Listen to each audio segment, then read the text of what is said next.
Ay karanlık, maviye, maviye çalar gözlerin.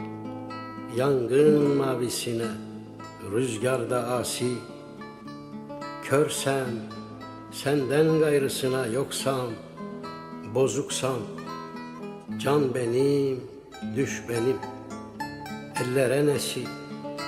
Hadi gel, ay karanlık, itten aç, yılandan çıplak. Vurgun ve bela, gelip durmuşsam kapına. Var mı ki doymazlığım, ille de ille sevmelerim, sevmelerim gibisi. Oturmuş yazıcılar, fermanım yazar.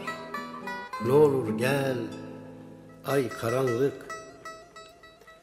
Dört yanım puşt zulası, dost yüzlü, dost gülücüklü. Cigaramdan yanar, alnım öperler.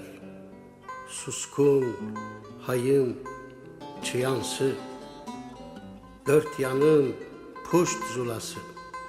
Dönerim, dönerim çıkmaz.